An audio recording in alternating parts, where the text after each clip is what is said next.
didn't get my man the first time, man. Come on, man. Let me see. What that I'm saying? What is it? Oh, come on, man. Who is that? Who that big man? What's going on, YouTube? Welcome back to my channel. Thank you guys for tuning in. I know I'm looking a little rough right now, but y'all all know we quarantined, so it is what it is. But I got a lot of time on my hands right now, and I wanted to make this quick video about my top 5 favorite books. Many of you that follow me on social media, y'all see that I post a lot of what I'm reading. It's a goal of mine to read every day. It don't always work out like that, but when I do read, I like to post and show people, give them some insight on what I'm reading. And a lot of times people swipe up and say, man, what book is that? You know, because it'd be some good stuff. And I get a lot of people in my inbox asking me for recommendations on books. So I thought about, let me make a quick video. I'm going to try to make it quick. Let me make a quick video about my top 5 books and, just share with y'all the type of things that I be reading that helps me in my life. Now, before I get started, I need y'all to go ahead and press that subscribe button. We just reached 300 subscribers. Let's go. We're going to try to get that up to 400 subscribers. So if you haven't subscribed, go ahead and subscribe. Thank you to everybody that has subscribed. Also, go ahead and follow me on social media. Follow me on Snapchat, Instagram, and Facebook. And we're going to go ahead and get started. Now, the first book I want to talk to y'all about is As a Man Thinketh by James Allen.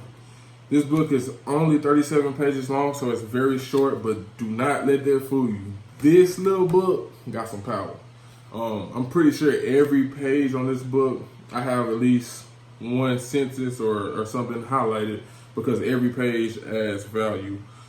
This book talks about how to control your thoughts, how to feed positive things to your thoughts, and not allowing certain things into your mind.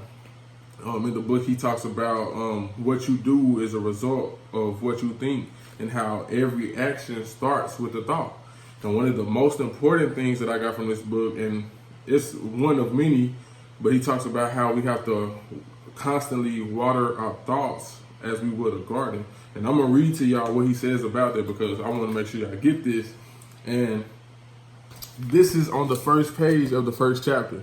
Like, the book instantly starts off with heat. But I'm gonna read this to y'all. It says, man's mind may be likened to a garden which may be intelligently cultivated or allowed to run wild. But whether cultivated or neglected, it must and will bring forth. If no useful seeds are put into it, then an abundance of useless weed seeds will fall therein and will continue to produce their kind. Let me paraphrase that for y'all. If no positive thoughts are put into your mind, then an abundance of negative thoughts will fall therein and will continue to produce their kind. It's basically what they're saying. So it's all up to you on what you put into your mind. But if you allow negative things, if you allow fear, if you allow failure, that's what you're going to get because you're thinking it. If you allow positivity, if you allow greatness and success, and you believe it, then that's what you'll get as well. And they also have a female version as a woman thinketh. I think it's more geared towards a woman's perspective. I haven't read it. My wife and my mother-in-law has it. But I feel like a woman can still read this and still get the same valuable information as a man could get. So number 2 is The Slight Edge by Jeff Olson. I currently don't have the book on me right now. My cousin has it. Every time I finish reading a book, he asks me to always, give it to him so he can read it. So he currently has that. As you can see, I only read physical copies. I gotta have the hard copies. I've tried Kindles, I've tried audiobooks, and I can't do it. I have to physically have it in my hand and feel it and highlight it and all that. But let me get back to the book. So The Slight Edge is about consistently repeating daily actions and taking small things and doing them over and over again until success comes. So for example, many of us, we have these big goals or a big goal, and we're motivated at the beginning, we start working towards the goal a couple of days, couple of months. But then, because it's such a big goal, we get discouraged, we get overwhelmed, we're not seeing results as fast as we want to. So this book talks about taking that one big goal and breaking it down into small goals. And consistently repeating those actions to complete those goals every day, which will result into a compound effect and it'll add up, and you'll be achieving your bigger goal. This book, he also talks about how things that are easy to do are also easy not to do. For example, he talks about it's easy to read 10 pages of a book a day, but it's also easy not to as well. So he teaches you routines and things of how to get over that easy to do, but also easy not to do mentality. And the last thing that he talks about, which was probably one of the best things he talked about in the book, in my opinion, was the research he did on an article he read about research on funerals. On average, only 10 people cry at your funeral. And so he said he read that, and he was making sure he wasn't tripping. He said, let me read it again. He said, on average, only 10 people cry at your funeral. He said, and the number one determining factor whether they go from your funeral to your burial is the weather. Meaning, if it's raining, half of those people at your funeral might not even go to your burial. So he was like, in that moment, he was like, man, all these people I've helped in my life, all these people I've been there for, gave money, did them favors when they needed them, and all these different things that you've done in your life for other people and doing things, for their liking and their opinion. Only 10 people gonna cry. Out of those 10 people, maybe a third of those people gonna come see my final existence being put in the ground due to the rain, because it's too hot, because it's too cold. He started thinking of all these things, and he was like, from that moment, he stopped living for anybody else. He said he no longer cares about what anybody thinks about him. He don't care what, anybody thinks about what he's doing. He has to live his life for him, because only 10 people gonna cry for him when he dies. And out of those 10, maybe 3 of them will go to see him get buried because it's raining. So that was a big thing for me, seeing that in that book, because I'm like, man, a lot of us do. We live for I don't want to say we live for other people, but a lot of the actions that we take, a lot of the things that we do are determined about how other people may think of it. And so he was like, you know what, I can't think like that. I can't move like that. And that was something that inspired me to stop moving like that, because I often used to think like that as well. So number 3, this is How to Win Friends and Influence People by Dale Carnegie. Now, I actually read this book in college. I think it was my senior. I was a senior. It was my last semester of college. And the dean of the college actually taught this class. It was a Dale Carnegie class. And this book is very great for anybody in leadership roles. If you're a supervisor or a team lead, or if you're a boss, you got your own company, you got employees, this is really good for those type of people. At the time, reading this book in the class as an assignment, it was interesting. It was an interesting read, but it really didn't resonate and hit me until I started working and I became a team lead, and then I was responsible for other people and had to deal with people on a daily basis. And so it talks about how to encourage people to talk about themselves, because people don't love anything more than themselves. People love to talk about themselves, and sometimes they just want somebody to listen. They don't want you to say nothing. They just feel good, talking about themselves or what they're going through, and just having somebody there to listen. So it encourages you to tell people to talk about themselves. It tells you how to be a good listener. Remembering somebody's name. This is a small thing in this book, but it turned out to be a huge thing in my life. And at the time when we was doing this in the class, it didn't make that much sense to me, but I realized people like myself, a lot of people don't know how to pronounce my name. And I came across a lot of people when I started work that have some pretty hard names. I mean, if you look at their name on a piece of paper, you'll be like, man, I don't even know where to start.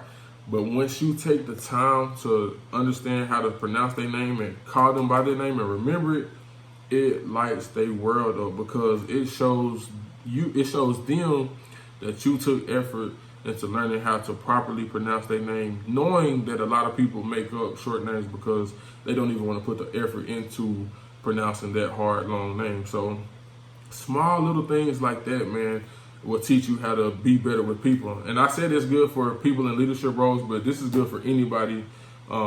Anybody. If you deal with people, if you're an aspiring entrepreneur, you definitely should read this, because you're going to negotiate, you're going to network, you're going to come in contact with a lot of people. You need to know how to deal with people. I actually probably need to read this again, because it's been a couple of years, and I'm leaving a lot of stuff out of this because As you can see, this is a pretty thick book, but it's in my top 5 for a reason. So I strongly encourage everybody to read this because everybody deals with people. So you definitely can't go wrong with it. So number 4 is Think and Grow Rich by Napoleon Hill.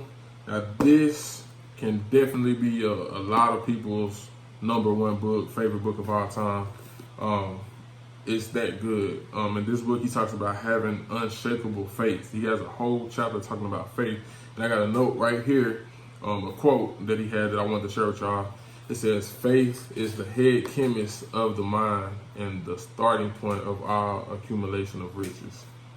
And then he also talks about desires. He says, "Desiring things, not wishing or thinking, then making plans to accomplish or achieve your desires." Many of us, we wish for things. We think about them. We scroll on Instagram and we see all these people living their best life. We see the celebrities with their Lamborghinis and their foreign cars and their mansions and stuff. And we sit there and be like, man, you know, I can't wait till I get that Benz. I can't wait till I get that house. And we be wishing, but we don't necessarily be desiring it. He says successful people desire riches. They desire success. And with that desire, they make plans and they take action, and then they go and accomplish whatever they desire. And then another thing he talks about is always sticking to your decision. And this is it's a small thing, but it's a big thing at the same time. A lot of us are indecisive. My wife tells me all the time I'm indecisive, and I am. He says successful people, they make a decision and they don't look back. And many of us, we do. We make a decision. We ask somebody about our decision.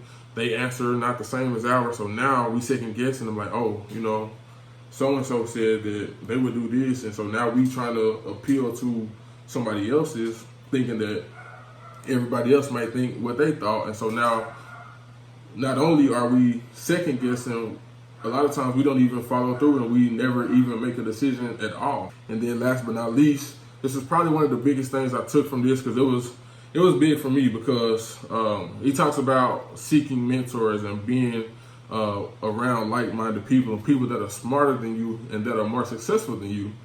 For years, I was stubborn. I was going to be this self-made, you know, millionaire, financially free. I was going to do it on my own. I didn't want no help. I didn't want to ask nobody. And it's crazy. It was this person that I met. I don't even know how we got connected on social media, but it's like they was always doing what I was thinking. Like literally, I could tell my wife, man, I want to do this, I want to do that. I can get on Facebook the next day, and as soon as the app opened, this person would be the first person on my feed and did what I just told my wife that I wanted to do. And it happened like every single time. And so I finally put my pride to the side, and I had to pay $200 for a consultation for this person. It was the best $200 I've spent in a long time. The value that I got from this person, man, I was like, man, I should have been done reached out to somebody like that. And so that's why I just want to encourage y'all, man. Reach out to people that's doing what you want to do and successful at it. I know you want to be self-made, you want to be one deep, you want to tell the story how you did it from, you know, by yourself. That ain't cool, man. Every successful person I'm learning had help, and we are going to have to need help along the way to success. So it's okay. Okay, last but not least, and many of y'all that follow me on social media or know me probably know what this book is. It's none other than Rich Dad, Poor Dad by Robert Kyosaki or Kyosaki. I don't know how to say his last name, but the dude is cold. This book is by far my favorite book ever that I've ever read. I live by this book. I've been living by this book for years. Actually, my very first YouTube video came from this book. And the first thing I want to talk about is paying yourself first. And I learned this strategy from a book called Rich Dad, Poor Dad, How to Pay Yourself First. Make sure y'all go watch that again if you haven't watched it. If you haven't watched it, watch it again. But yeah, this book taught me how to pay myself first. Along with my parents told me this a long time ago. But when I started reading, this is where I got that from, paying yourself first. This book is about a young kid, Robert. He has two dads. He has a rich dad, which is his best friend's dad, and then he has a poor dad, which is his dad. Now, the poor dad is his dad, which has the traditional beliefs on money and work. So he wants you to get good grades in school, go to a good college, get a good degree, and get a good job and climb the corporate ladder, because that's what the poor dad did. He got many degrees. He got a PhD. He got a good job, but he sucks at financial literacy. He's like many Americans. He consumes a lot of debt and he spends more than he earns. On the flip side, Rich Dad has a totally different belief. He only believes you should work if you have to or if you want to, but he tells you that you should have your money work for you, not you working for your money. So he believes in investing. And so there's many lessons from this book that I could share with you guys, but I took 3 just because I don't want to make the video too long. 3 lessons that I want to share with you guys from this book. And number 1 is rich don't work for money. The rich spend money to make money, meaning they invest. So how many of us consumers are, if we spend $1,000, that's just $1,000 gone. If the rich or an investor spends $1,000, they're going to get that $1,000 back plus some. Lesson number 2, he talks about assets versus liabilities. Assets are things that will make you money. Liabilities are things that take your money, just to put it in simple terms. So assets are things like real estate, stocks, bonds, things that will produce cash flow or passive income. And then liabilities are your cars or clothes or jewelry, things that you spend money on that you gotta go and work again to earn it back. This lesson is really and truly the reason why I haven't bought a car. I've been having my car since high school, 2012. It's 2020, and I haven't bought a car because I haven't got my assets up to where I want them to be. I want my assets to be able to pay for my car note, because the car that I want and the car that I'm going to get is very expensive.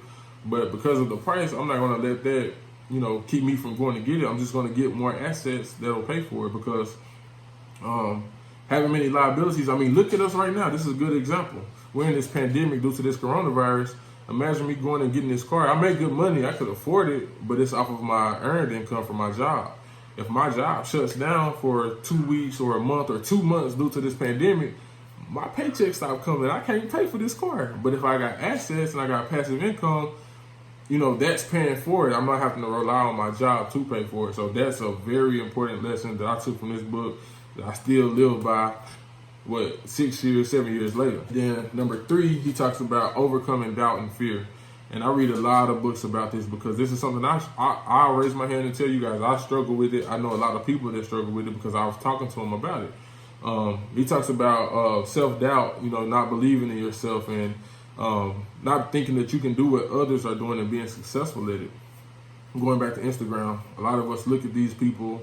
I call Instagram the highlight reel. We look at these people, and some of them we don't even know if they really living like that, but we look at what they got going on social media and be like, dang, look at them. And then we look at our life and where we live and where we driving, and we kind of start doubting ourselves.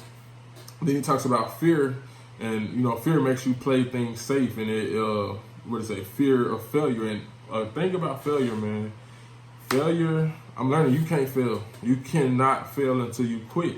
Because one thing about failure that I'm learning now, that because I'm taking more action, is that and every time I failed, I've learned something. So there's no L's. You can't lose. You can't take a loss. Because in every failure, there's been a lesson learned. Because every time I fail, I know why I failed. So now it's like, okay, I didn't get there because of this. Okay, now I can fix that. I can learn how to do that better. So the next time it comes around, I'm on top of it. So this book, man, if y'all don't get any other book out of these 5 that I just told y'all about, get this book, man. It will change your entire life. I guarantee it. Man. This book cold, man. I need to read it again because it's that good. So that's it, man. I hope this video wasn't too long. I try to keep videos, as short as possible. But these are some of the books that I truly enjoy. Reading for me is very therapeutic. And I want to encourage you guys to read if you haven't. This is a good time to start. And if, like I said at the beginning, if you do read, these are just some more recommendations to add to your books. So that's it, man. Thank you guys for watching. If you didn't do it at the beginning, now's your chance to subscribe. Go ahead and click that subscribe button. Go ahead and follow me on social media. Follow me on Snapchat, Instagram, and Facebook. And I will see you guys on the next video. Again, thank y'all very much.